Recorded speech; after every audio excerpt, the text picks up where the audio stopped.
In 1941, the French writer Albert Camus began working on a novel about the virus that spreads from animals to humans and ends up destroying half the population of a mother town.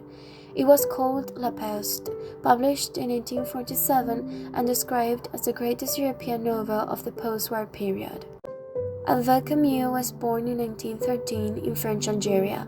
He became known for his political journalism, novels, and essays during the 40s. His best-known works, including The Stranger and The Plague, are examples of absurdism. He won the Nobel Prize in 1957 and died in 1960. The novel is set in the 40s, in the French-Algerian port city of Oran, described by the narrator as a unique landscape, in the center of a rare plateau, ringed with luminous hills and above a perfectly shaped bay. Since the mother town of Oran is a port, it is normally a center of business activity.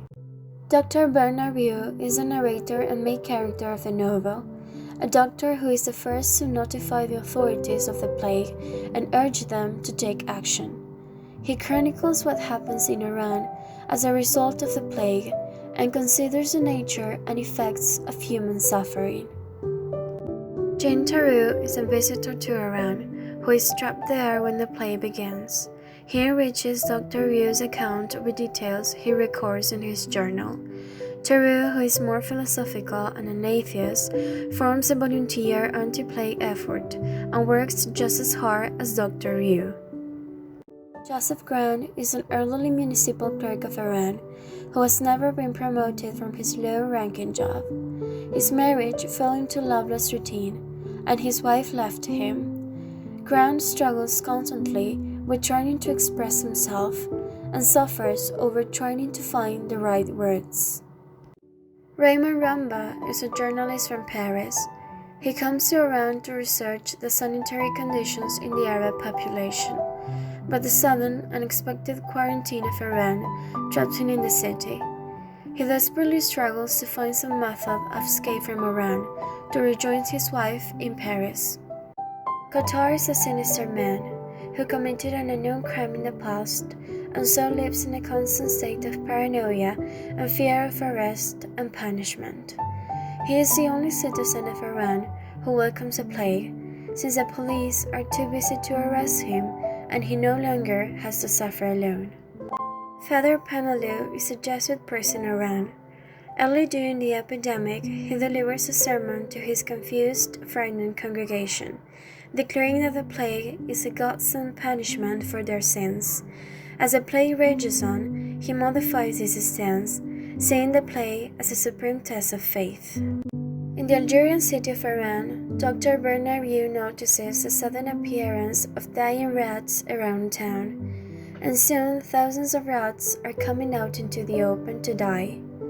The public grows panicked, and the government finally arranges a daily cremation of rat bodies. Mr. Michel, the concierge for Dr. Rieu's office building, comes down with a strange fever and dies. More cases appear, and Dr. Rieu and his colleague, Dr. Castel, believe the disease is bubonic plague. They urge the government to take action. Finally, they close the gates and quarantine Oran. The townspeople react to their sudden isolation with feelings of exile and longing for absent loved ones, with each individual assuming that their suffering is unique.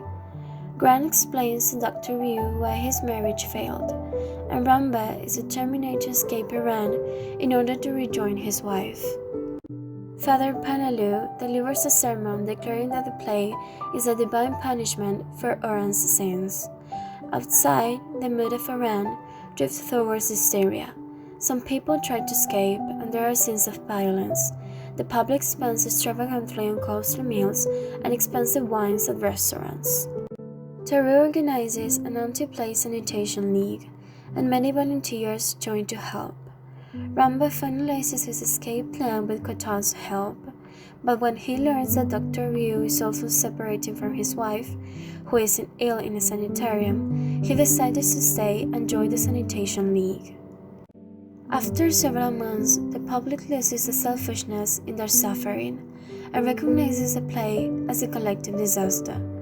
Eventually, it becomes necessary to bury the victims in mass graves. When there is no longer space in the cemetery, the authorities begin cremating the bodies. The young son of Mr. Oton comes down with the plague and dies.